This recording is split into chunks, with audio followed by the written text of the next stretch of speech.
I call to order the meeting of the Minnehaha Creek Watershed District Board of Managers, July 12, 2018. All managers are present except managers Rognus, Loftus, and Shackleton. The first item is matters from the floor, and I want to recognize Catherine Sylvia.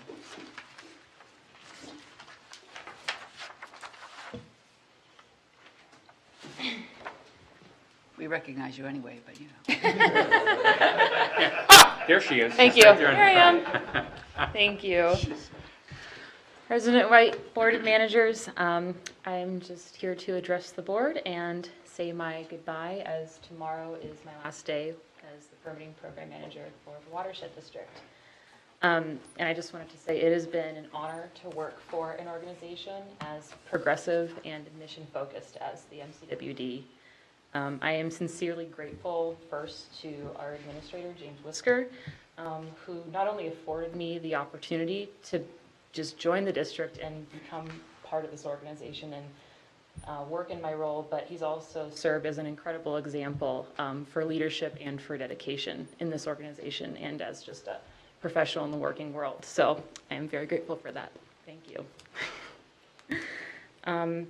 I'm also grateful to have worked with a staff, this whole staff's presence in their role in the organization, who are so creative and talented and who are so committed to our work.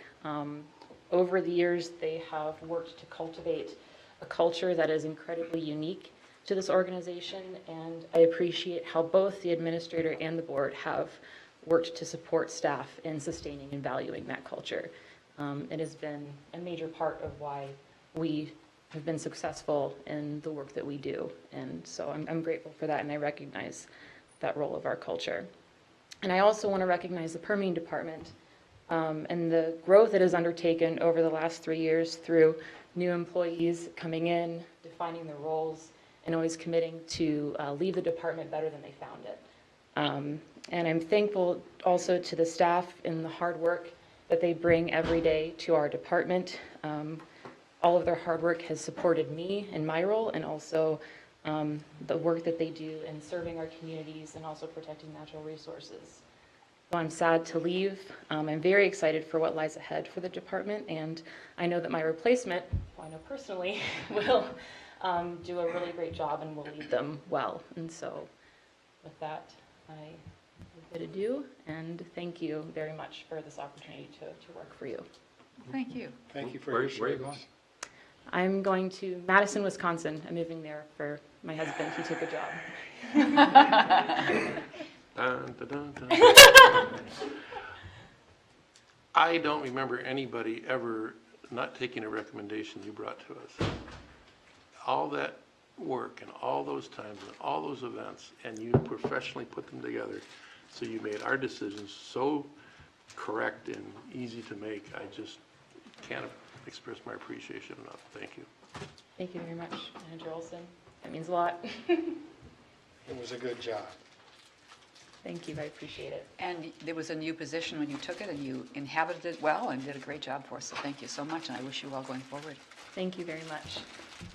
Good luck. Next item is approval of the agenda. May I have a motion? Move approval. Manager Miller, is there a second? Second. Manager Shackleton? Those in, Madam President, yes. I'd like to get my brief from the meeting. Okay, we'll add that in. All those in favor, please say aye. Madam President, could we just note for the agenda that item 12.1, council is recommending that you go into closed session. Thank you. And we'll add an update from Manager Shackleton also. Mr. Whisker. President White, managers, I just want to note, and this is a good spot to do it in terms of approval of the agenda, is a clerical issue. Staff did finish item 11.2, but it's brought to my attention by President White. It was failed to be uploaded into the packet. There is a hard copy in front of you. This is for the item regarding resolution of support for Long Lake Creek's watershed planning. Obviously, we serve at the board's pleasure as to whether or not you're going to allow that to be walked on. Staff's got a presentation, the information's in front of you, or if you want that brought back at the July 26th meeting. So I apologize for the inconvenience. Thank you. On the consent agenda, we have approval of the minutes of the June 28th, 2018 board meeting. Is there a motion to approve? Manager Rognus, is there a second? Second. Manager Shackleton, all those in favor, please say aye. Aye. Any opposed? Thank you. Madam President, Sir? for the sake of the tape, I think I did hear a vote on approving the agenda, and maybe I spoke up right as people voted, but we'll note that you all did vote in favor of that. Yes. Yeah, right. Thank you. I have a very brief president's report. The Metro Mod meeting is coming up this next week, the 17th at 7 p.m. And the designated representative from this board for this meeting is Manager Rognus, but of course all managers are invited. There are 4 special reports going to be given at that meeting: Metro Stormwater Geodata Project Update, Water Reuse Research Update, a Resolutions 101 from Emily Javens at Mod, and Minnesota Stormwater Research Council Update. So obviously, or as I said, everyone is welcome there. And Manager Loftus, can you give us a report on Operations and Programs Committee meeting? Yes, Madam President, thank you. We met this evening. We had one item on our agenda, which was the 2019 budget and work plans. We had a thorough discussion. Staff gave updates and presentations on where we are to date, and we'll continue our focus on that item through August before it's brought to board for approval. And that was really all we had time for, was the one item. The most important one, so there we go, thank you. And Manager Becker, you attended the CAC meeting? Yes, I did. It was a good meeting. The members were engaged. We covered the budget and work plan James Whiskers presented, and they were eager to dig into the work plan at the end of it, and were very positively critical of the work. There was also a presentation by James of the CAC priorities, especially the focusing its advisory role on implementation and messaging on responsive model, streamlining regulation and communication, and program development related to the Balanced Urban Ecology Program. At the end, they were willing to take their assignment and were happy to dig in when things got going. They heard a presentation on 325 Blake Road by Mr. Heyman and were curious about the finances and the prospects. But it was a good presentation and they were quite satisfied. Thank you. Manager Shackleton. Last night I attended a Minneapolis Park Board meeting and did not participate, but attended because the Park Board created a Citizens Advisory Committee last year to provide input and feedback about Hiawatha Golf Course and how to respond to a reduced pumping scenario. The CAC at their last meeting passed a resolution requesting clarification about whether or not the Park Board was directing the CAC to operate only, they asked whether or not the Park Board had directed the CAC to only provide advice on a reduced pumping scenario, or additionally to provide advice with maintaining the current pumping scenario. And last night the Park Board, after extensive deliberation, this was only the planning committee as well, passed a resolution indicating that they would like to direct the CAC to only explore a future for that site that includes a reduced pumping scenario. And so they would not maintain the current pumping practices in a future land use for that site. And that passed out of the committee. It will be taken up by the full board in 2 weeks. Thank you. What was that committee called? It was the planning committee. Thank you.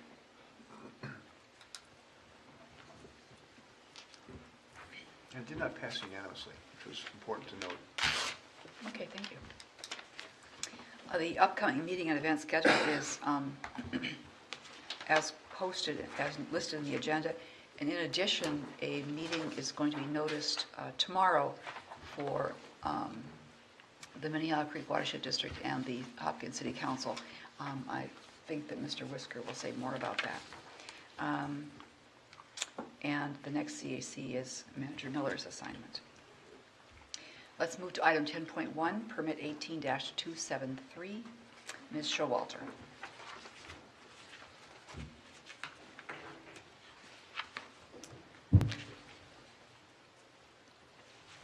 Thank you, President White, managers. Can I be So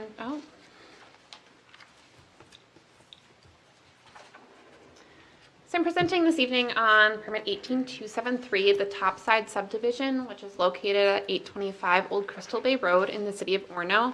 It is before you because the applicant has requested a variance from the wetland protection rule. So I'll be starting with some background on the project, rule triggers, and the proposed permitting framework for this. Go through the variance and then end with staff recommendation. So this project is located on the northeastern portion of Maxwell Bay in the city of Orono. You can see it a little closer in there. There is a first order stream showing running through the property that is currently drain tiled between the two wetlands, just for your reference. So this is a little bit of a complicated situation. I hope that my permit report was able to capture some of that. So Judson Dayton, the applicant, up until very recently owned 3 parcels that are contiguous that all had the address 825 Old Crystal Bay Road, and that's shown in yellow. A few months ago, the applicant had rearranged lot lines, the internal lot lines shown in blue, to bring the 2 smaller lots up to the minimum lot width requirement for the city. Not receive a permit application at that time, so those 2 lots are not going to be discussed this evening. Those lots will be required to undergo stormwater review when the single-family homes are built. The applicant is now in the process of getting a subdivision for the northern portion. The approximate lot lines are shown on the screen.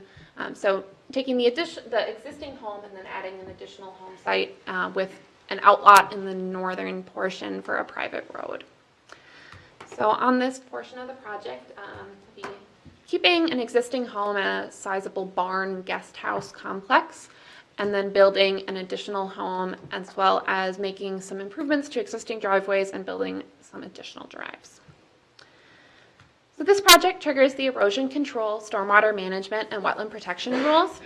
The applicant has submitted all of the required exhibits for erosion control and wetland protection. However, they have not submitted all of the required materials for stormwater management. Typically, staff has brought the entire permit to the board when a variance has been requested and asked the board to approve the permit after approving the variance. In this case, the applicant hasn't submitted all of the stormwater materials. But due to the nature of the variance, staff felt that the board could be asked to approve the variance and then delegate final permitting authority to staff, because the board on numerous previous occasions has approved similar variances for not meeting minimum buffer width requirements because of existing structures, and the variance request is not related to the rule for which they have not submitted the required materials. So due to this approach, I'm not going to go into much detail on the applicant's plans for erosion control and stormwater management. I can answer questions though if the managers have any about those rules. So the wetland protection rule is going to be the focus of my presentation. And with that, the applicant is required to provide buffer down gradient of disturbance and around any impacted wetland. There aren't any proposed wetland impacts, so we're just talking about down gradient of disturbance. This can be a little confusing for a lot of our applicants. So I'll just have a graphic here for you. So if you're proposing a home on this side of the wetland buffer would be required between there and the wetland, but on the other side of the wetland, buffer would not be required. So there are 3 wetlands on the property. There is a kind of larger wetland that's managed 3, so it's only required to have a 20-foot buffer. And then there are 2 other wetlands that are connected via culvert that are each managed 2 with a 30-foot buffer. The southern managed 2 wetland is the subject of the variance this evening. It's a sizable open water wetland as far as being located on next to someone's house. And so the applicant is required to buffer down gradient of disturbance. The areas of required buffer are shown in yellow on the site plan. So you can see there is a portion of that yellow highlighting that goes through a road. And so that's going to be the subject of the variance. So that is, to zoom in a little bit, there's a variance from the 15-foot minimum buffer width, which is 50% of the typical buffer width when employing buffer averaging. And at the narrowest point, the applicant was only able to provide 8 feet of buffer. As a reminder, the variance conditions that the board is to consider when reviewing a variance are that it should be due to special conditions inherent to the property, that the hardship isn't created by the applicant, granting the variance is not a convenience, and there's no feasible or prudent alternative, and that granting the variance would not be contrary to the intent of the rule. A large part of the applicant's variance request justification was based on the location of the existing driveway and that they did not consider it feasible or prudent to remove that existing driveway, which was constructed prior to wetland buffer requirements on single-family homes. To demonstrate that granting the variance would not be contrary to the intent of the rule, the applicant has provided additional buffer area. So the area in blue is what was required. That small portion in purple is what was not provided that was required, and then all of the yellow is additional buffer that was not required. So there is a sizable amount of buffer on wetland 2, which is the wetland with the shortfall, that is surrounding the wetland and will be filtering runoff from the existing drive and the existing home prior to entering the wetland, as well as some buffer on the wetland just to the north from the proposed new driveways. There's also a lot of buffer on wetland 1 that wasn't required, but that isn't really treating much runoff from hard surfaces. So staff finds that there is adequate technical basis and justification to grant the variance, and staff recommends delegation of permitting authority back to staff if the managers choose to approve the variance. May I first have a motion to approve the variance? Manager Shackleton and Manager Miller. Would you remind me what a first order stream is at the sort of smallest one? Yes, that is our smallest stream. So those are streams that the DNR considers too minor to map, but we map them. Okay. And are there other questions for Ms. Showalter about the variance? All those in favor, please say aye. Aye. Any opposed? Then moving on to a motion to delegate permitting authority back to staff. Would that be permitting authority for the stormwater? Yes, well, for the whole permit, so that you don't have to approve a portion of the permit, to make things cleaner. Okay, so it'll be erosion control and stormwater and stream? And wetland protection, Wetland protection, okay.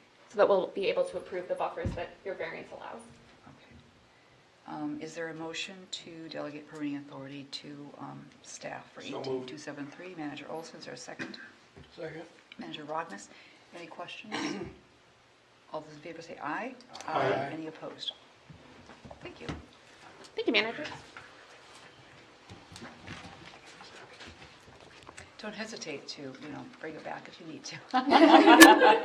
I'll do my best. Item 11.2, Resolution 18065, authorization to contract with Wank for stormwater pond maintenance. Ms. Jonley and Ms. Shuffler.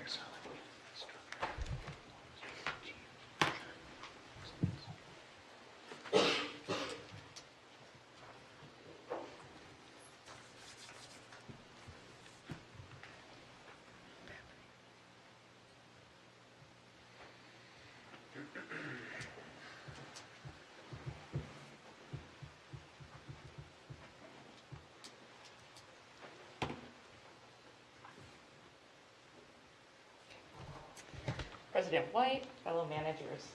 With Resolution 18065, staff is requesting board authorization for the district administrator to execute a contract with Wank for engineering services for Bidet McCoska Cell 1 and Pamela Park Pond 1 stormwater maintenance. We also are concurrently asking for authorization to solicit bids for stormwater pond maintenance. The June 28th, 2018 board meeting, staff recommended the dredging maintenance of the 2 stormwater ponds shown here, the Damacoska Cell 1 and Pamela Park Pond 1. The responsibility for maintaining the Damacoska is the district's, while the City of Edina is responsible for Pamela Park Pond 1. After discussing the City of Edina's proposal in which the district would oversee the maintenance of Pamela Park Pond 1, and the city would reimburse the district in full for costs incurred, the board approved staff to move forward with drafting a cooperative agreement with the City of Edina. We're currently working on drafting that agreement and intend to bring to the board for approval prior to the district selecting a contractor for the stormwater pond maintenance. Attachment B in your packet is the scope of services provided by WIC for engineering services required to begin the overall stormwater pond maintenance. Actual costs for Damacoska Cell 1 and Pamela Park Pond 1 will be tracked separately, but the district may reasonably estimate approximately a 50% reimbursement, and that's about $21,000 for the City of Edina, from the City of Edina for WIC services. In the next couple of months, staff anticipates bringing a cooperative agreement with the City of Edina forward to the board for approval. In late summer, we also anticipate soliciting bids for the pond dredging and then bringing a contract for board approval in October. During the winter of 2018-2019 is when we would perform the actual stormwater pond maintenance.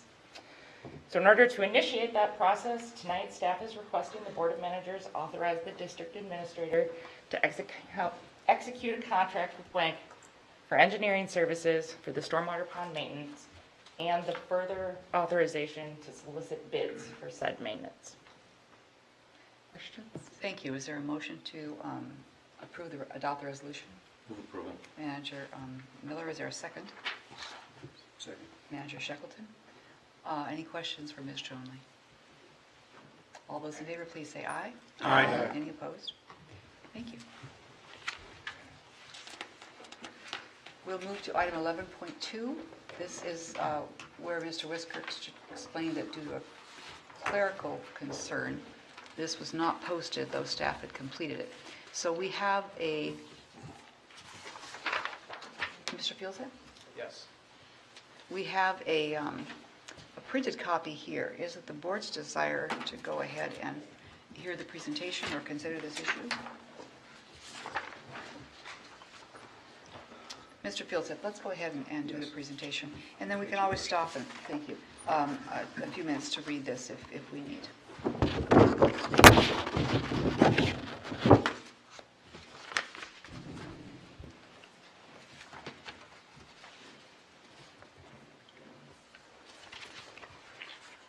Thank you, President White, managers. So yeah, the hard copy of the RBA should be in front of you. My presentation should walk through it in pretty good detail, but feel free to stop me if you have additional questions. Tonight, looking for action to execute a resolution of support for the Long Lake Creek Watershed Partnership and define the technical role that the district could provide within that partnership. So I'll walk through some of the resource issues and drivers within this Long Lake Creek Watershed. A little background on the partnership and some recent partnership efforts that have been going on. Talk a little bit about our current monitoring effort in Long Lake Creek Watershed, and then our proposed kind of role going forward within this, in the partners. So in our watershed management plan, we kind of utilize issues driver strategy model where we characterize the issues of the resource issues of the watershed, identify what's driving those issues, and develop implementation strategies to address those drivers. Within the subwatershed, there's generally excess nutrients in the water bodies, some localized flooding, habitats degraded in lakes, and there's degraded and disconnected corridors. Those issues are thought to be driven by a combination of altered wetlands, common carp, stormwater runoff, and internal phosphorus loading. What we don't understand is kind of the relative impact of each driver and a prioritization of implementation strategy at this point, and I'll talk about how we're starting to address that. But first, a little bit more background on the partnership. So, 2014, there was a watershed TMDL, total maximum daily load study. There's 5 impaired water bodies within the Long Lake Creek watershed for excess nutrients.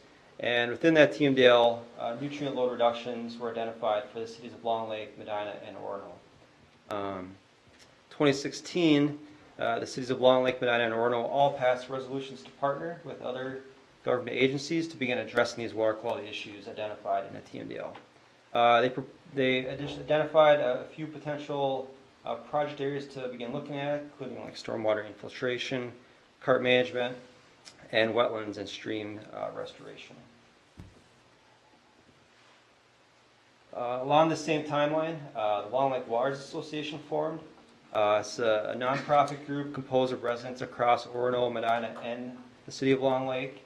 Kind of a unique group in that they span a wide geography and very much focused on a systems approach to addressing water quality versus kind of a specific lake approach. They have a good understanding that they need to address what's coming through Long Lake and downstream to Lake Minnetonka.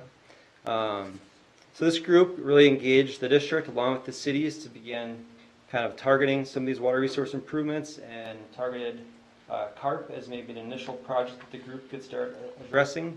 Carp are identified in the TMDL as a potential driver of the poor conditions. However, we really lack the data to really evaluate carp impacts in the system. There's anecdotal reports of abundant carp, but we don't have a lot of data on them.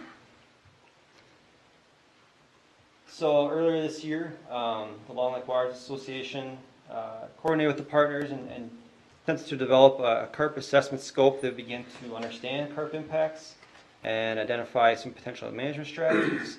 There was a cooperative agreement drafted for all the partners, and this initial assessment would basically radio tag carp in Long Lake and track them across the system.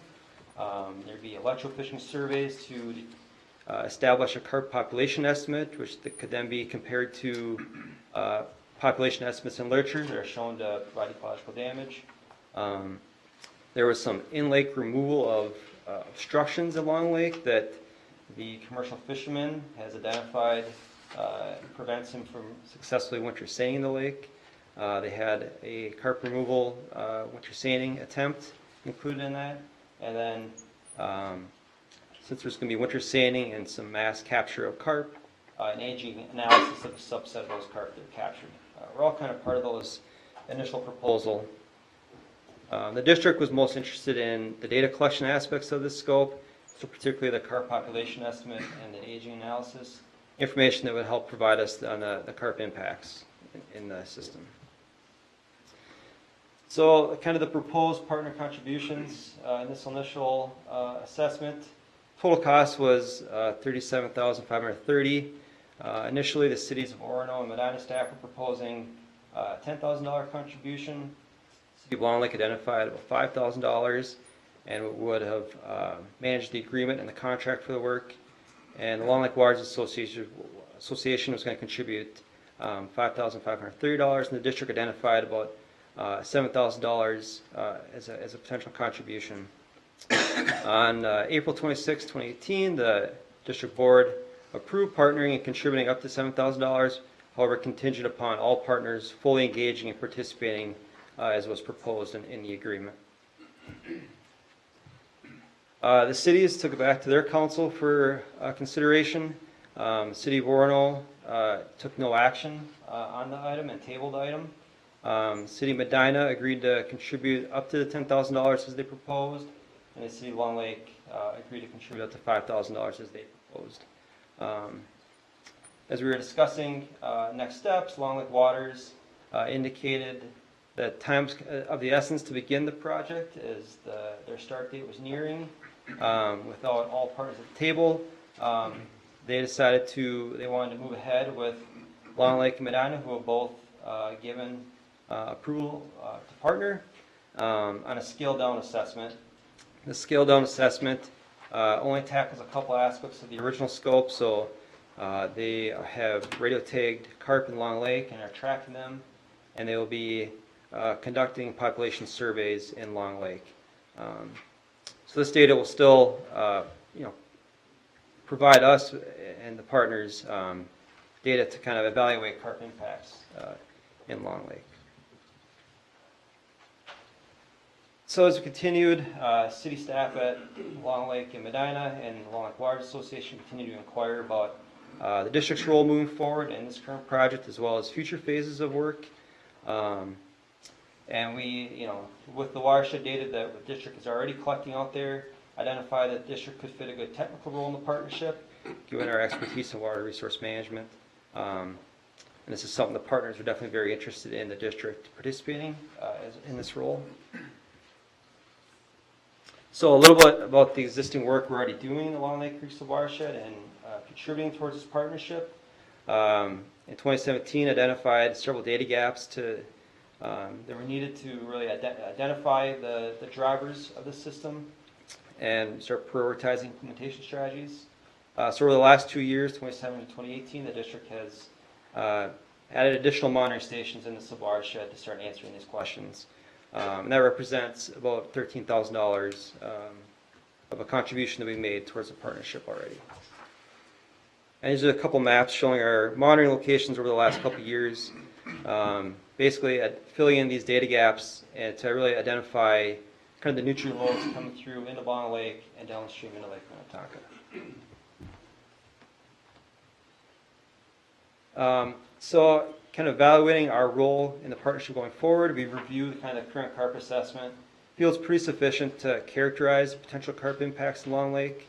So we proposed that the district could add value to the partnership, providing a kind of lead technical role, so synthesizing the existing watershed data that we've already been collecting, add in the carp data the partners have been collecting, and kind of combine all that and to really diagnose kind of the issues and drivers and help develop implementation strategies for the group.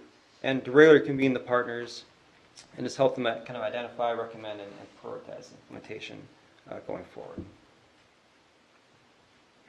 So tonight, looking to execute a resolution of support for the sub-watershed partnership and define and direct our involvement in the partnership as to continue our existing sub-watershed monitoring and diagnostic efforts, to regularly convene the partners and organize a group, facilitate communications and project coordination, synthesize our watershed data with carp data, and help and develop these next steps and collaborate on implementation planning.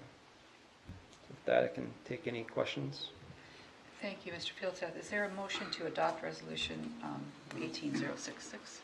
So moved. Manager Olson, is there a second? Second. It's a tie. I'll give it to Manager Becker. Are there questions for Mr. Fieldstaff?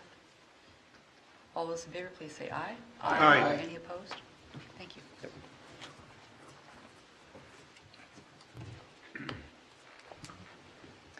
We'll move to item 11.3.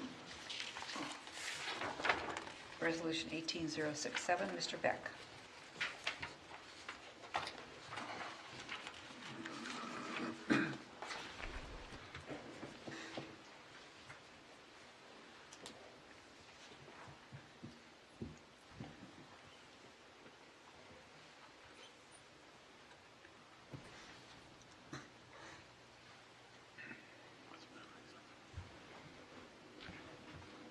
President White, Board of Managers, the action I'm presenting a request for board action on submitting samples to St. Croix Watershed Research Station to assess carp impacts on Wasserman Lake. And what I'd like to present today is just some background of what's happening in 6 Mile Creek, in addition to my thinking on why sending samples in to St. Croix Watershed Research Station can help us tell a better story and also be more effective in our monitoring program. So the first few slides are going to be background, probably you've seen before, of the work that we've done to date, figuring out by diagnostic work that what the issues and drivers are in 6 Mile Creek. And so the presentation today is going to focus primarily on the common carp and internal phosphorus loading issues in many of the lakes in 6 Mile Creek, and specifically for this, Wasserman Lake.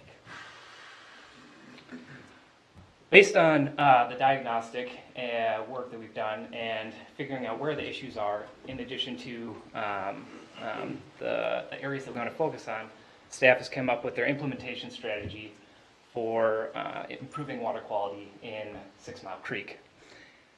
The first item on that list is carp management, and I'll talk about why that usually is the first thing on the list for areas with high carp impacts. The second thing on that list is alum dosing, and the reason why that's on the list is the conventional wisdom is that you can't do internal load management and alum dosing before you do carp management.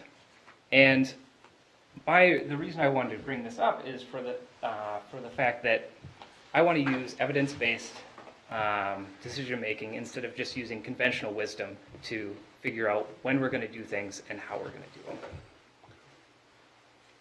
So based on that implementation plan, staff applied and was successful in gaining that funding from the SARS-SAM's funding sources. And the grant activities in MCWD match are what we're planning on doing. So installing barriers, removing carp, and doing a litany of other things to manage carp in the system. What I had started thinking about right when I started here was how can we add value in our monitoring program? How can we assess the effectiveness of carp management in the system? In addition, how can we use that monitoring data to inform our future management in the system? And so I had to start thinking, okay, what are the impacts of carp on the system? And what do we need to monitor to figure out if we're being effective and how we move forward? And the main impacts from carp, as you probably know, are they stir up sediment that decreases clarity. It also can increase phosphorus export or nutrient export from sediments into the overlying water, causing algal blooms, in addition, uprooting plants. So they're called ecological engineers for a very specific reason in that they completely change your system. The problem is, when we go and we figure out the monitoring effort, we say, okay, we're going to measure fisheries, we're going to measure vegetation, and we're going to measure water quality. But the thing that you're going to have to notice is the only thing that we're not actually looking at is the thing that carp are directly impacting, which is the sediment.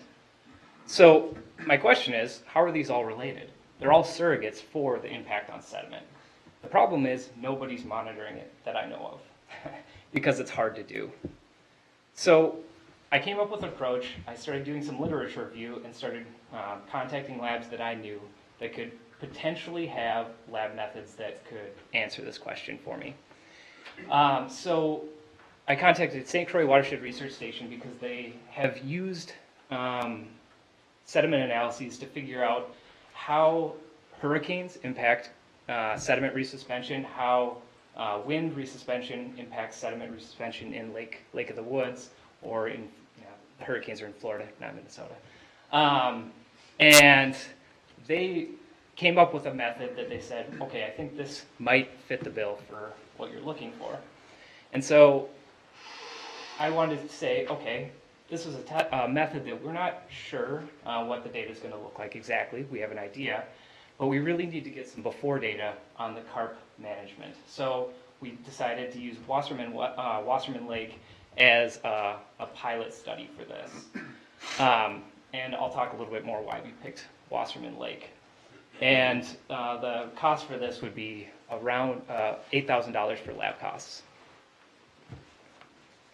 We picked Wasserman Lake because we thought this would be the best, a really good test case because there's a high density carp. Secondly, carp removal start in this lake in August. So if we don't get before on this one relatively soon, we're going to miss the opportunity and we won't be able to get before data, whereas some of the other lakes are going to happen later on in the year. And lastly, and I'll discuss these more moving forward, but it has deep and shallow areas, which make it a good case for this. In addition, it's been identified for high internal loading, so alum treatment might be needed for this lake in the future. So what can we possibly gain from having this data? First, we can figure out where carp are stirring up sediment, and that seems like a really obvious thing to, or they're stirring up sediment, they're in the lake. But the problem is usually they don't hang out in the deep part of the lake, they hang out in the shallow area. Where we do the alum treatment is in the deep part of the lake. So the question is, why do we need to wait to do an alum treatment if they're only hanging out in the shallow areas and we're applying in the deep areas? Now, nobody's taken the time to say, why not do this? But everybody says you cannot do an alum treatment if there's carp in any lake. Doesn't matter if it's shallow, doesn't matter if it's deep, you just shouldn't. So my argument is, well, we should probably use some scientific evidence to back up our statements. So I think that it would give us a tool, another tool in our toolkit earlier on, instead of having to wait all the way until we're done with carp management. So maybe we don't do it right now, but we at least have that tool in our toolkit. Another really useful reason for this is trying to understand how the water quality will respond to the carp removals and management. And there's been literature to show shallow lakes generally have really good response. Deep lakes have less good response. So the water quality doesn't improve dramatically, even though habitat might improve. And so if we can go and figure out how much of the area the carp are impacting, we can start to diagnose and predict what the water quality response is going to be, so we can manage expectations. So if somebody's on a deep lake and they say, well, my water quality didn't improve, instead of having them ask that later, we can start earlier and say, we might not see water quality improvements as much as we would see in a shallow lake over here. So some of the pilot project outcomes that I am hoping to gain from this are I really want to start linking the story together. So I want to use water quality, vegetation,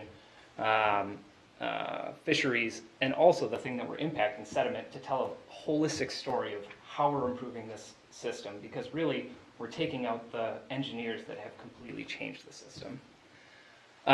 Determine if we need to wait until carp are below a certain threshold to do an alum treatment. So again, we might not do it right now, but at least we have that tool in our toolkit if it's convenient to do an alum treatment earlier than having to wait until the end of the carp management.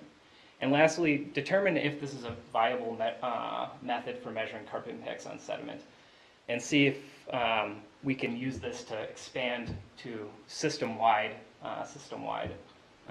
analysis to figure out, okay, how are our lakes going to respond to this carp management? So the request that I have today for action is for us to authorize execute a contract with St. Croix Watershed Research Station for a cost that won't exceed $8,000. And our next steps will be collecting samples either in late July, early August, and submitting them to the St. Croix Watershed Research Station. So with that, if you have any questions, I'm happy to answer those. Motion to adopt. I'll move approval. Is there a second? Second. Thank you. I do have questions. First of all, where are they located, the research station? Manager Olson, they are located in Marine on St. Croix. Okay. If you were to anticipate today's samples, and then I assume you're going to compare them with some future date, what are you expecting?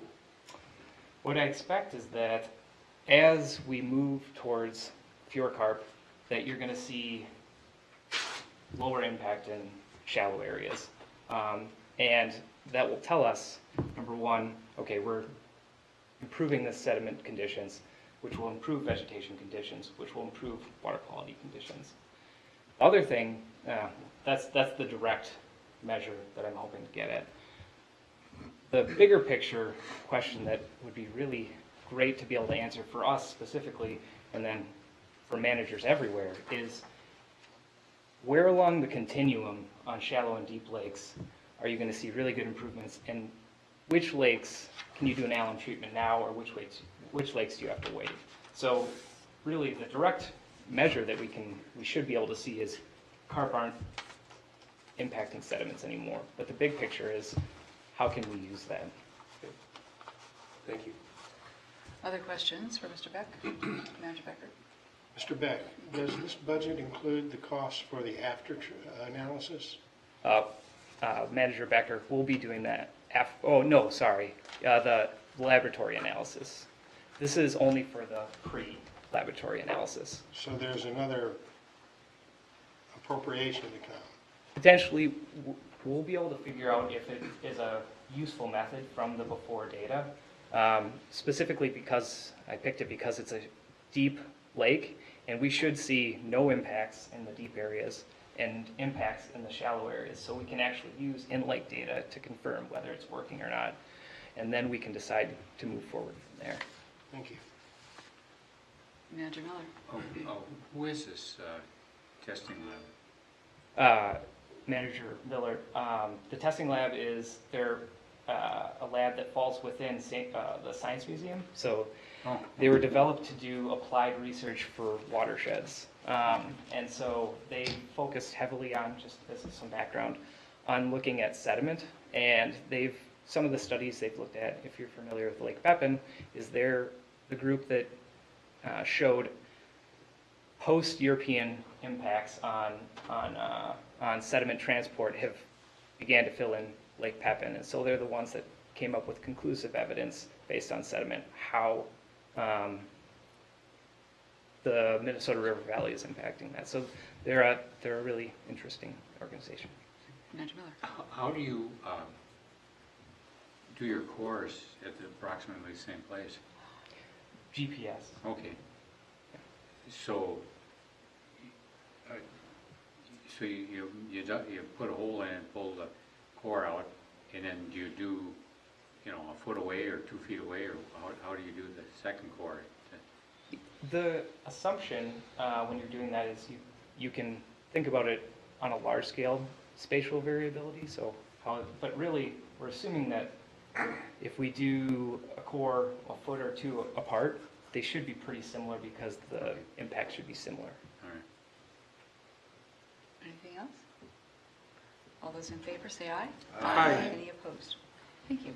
It's interesting to hear back. Yes. The next item on the agenda is a discussion item regarding 325 Lake Road, the Minnesota Ice lease claim. May I have a motion? Mr. Whisker? Apologies, President White. In terms of just managing the agenda and streamlining things, would you be interested in considering moving the administrator's report up and then working into closed session? Certainly. Let's do that. Okay. I should figure out what I'm going to say then. So managers, a couple of updates here. The FEMA work down in Minneapolis, Tiffany will be hosting, along with our partners in Minneapolis and the Park Board, a community meeting on Tuesday, July 24th, the Lyndhurst Recreation Center, and that's to review final design for the FEMA repairs that you've seen those in front of you recently at just past 60%. In the bucket of FEMA repair work, and we can send out a separate staff update if people are interested, but the cattle crossing that was FEMA funded up in Painter Creek, the Johnson cattle crossing, that work is now complete, and landowner seems very much satisfied and is happy with staff's work up there. On July 18th, we've got a couple of different events. The district is coordinating with the Target Volunteer Council. The Target Volunteer Council is going to be doing a cleanup of Minnehaha Creek, their own volition, out near the Target Millwood store and at the Minnehaha Preserve, our boardwalk area. They'll be doing cleaning and storm stenciling, and that's kind of a spin-off of their involvement in the past with our creek cleanup. So we're happy that they're working on our behalf to keep Minnehaha Creek clean. Also on the 18th, related to 325, on which we've been making progress, we're working with Krause Anderson and our partners over at Hopkins to develop feedback on the concept plan, develop our economic model, and design a community engagement process. So that's the work in the background. But on July 18th, we will be attending a tour, which is, that's the notice that President White referenced earlier, notice for open meeting law compliance for a joint meeting of Hopkins City Council and the Watershed District down at the Krause Anderson facility downtown, which is at 501 South 8th Street, Minneapolis. Next week, I think it would be July 20th, President White, myself, will be meeting with Representative Wagenius, Hennepin County Commissioner McLaughlin, to continue our ongoing conversations about high water levels in South Minneapolis. I think finally, on July 26th, just a heads up for people, we'll be scheduling, President Wyatt and I have talked about scheduling my third quarter review, so you'll be seeing some information ahead of time on that, and then we'll have that added to the board agenda for the 26th. Thank you. Now we'll move back to item 12.1, and may I have a motion to convene in closed session? I move we convene in closed session to discuss, do I need to mention the parcel? Madam President, no, you don't need to mention the parcel. We do that for discussing land acquisition. But you do need for the record to know that your legal counsel recommends that you go into closed session for the purpose of receiving legal advice about strategy to respond to this claim from Minnesota Ice. I move that we discuss item 12.1 in closed session because of guidance offered from counsel. Thank you. Is there a second? Second. Manager Rognus, those in favor say aye. Aye. Any opposed? Mr. Heyman. That's fine.